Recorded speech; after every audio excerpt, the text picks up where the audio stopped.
समाजासाठी निस्वार्थ झटणाऱ्या कार्यकर्त्याला जेव्हा जबाबदारी मिळते तेव्हा ती केवळ पदोन्नती नसते, तो असतो समाजाच्या विश्वासाचा सन्मान. आणि आज महाराष्ट्राला मिळाला आहे असंच एक कणखर नेतृत्व. सामाजिक क्षेत्रात सातत्यपूर्ण, परिणामकारक आणि निस्वार्थ कार्य करणारे किशोर अण्णासाहेब थोरात यांची सामाजिक कल्याण एवं मानव संरक्षण संघ या राष्ट्रीय स्तरावरील संस्थेच्या महाराष्ट्र राज्य अध्यक्षपदी निवड करण्यात आली आहे. संस्थेचे राष्ट्रीय अध्यक्ष राजेश कुंभारे यांनी त्यांच्या व्यापक सामाजिक योगदानाची दखल घेत ही निवड जाहीर केली. विशेष म्हणजे ही निवड 13 डिसेंबर रोजी त्यांच्या वाढदिवसाची भेट म्हणून देण्यात आली. गेल्या 3 वर्षापासून किशोर थोरात संघाचे पुणे जिल्हा अध्यक्ष म्हणून कार्यरत होते.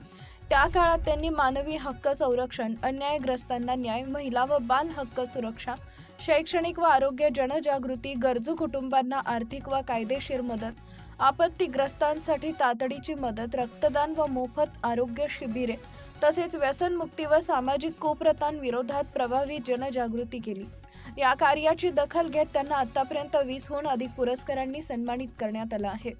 समाजातील शेवटच्या घटकापर्यंत पोहोचण्याची त्यांची तळमळ आणि सर्वसामान्यांच्या प्रश्नांसाठी सातत्यानं उभी राहण्याची भूमिका यामुळे किशोर थोरात एक संवेदनशील, लोकाभिमुख नेतृत्व म्हणून ओळखले जातात.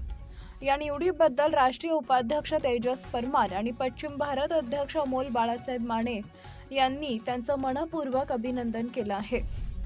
आपल्या यशाबद्दल बोलताना किशोर थोरात यांनी स्पष्ट सांगितलं, प्रत्येक यशस्वी पुरुषामागे स्त्रीचा मोठा वाटा असतो. या प्रवासात पत्नी सविता थोरात यांचं योगदान महत्त्वाचं असल्याचं त्यांनी नमूद केलंय. ही निवड केवळ एका व्यक्तीची नाही, ही निवड महाराष्ट्रातील सामाजिक कार्याला मिळालेली नवी दिशा आहे. आय एम सिटीजन, समाजासाठी झटणाऱ्या हातांना ओळखणारा आणि सकारात्मक बदलांची नोंद घेणारा तुमचा जागरूक आवाज.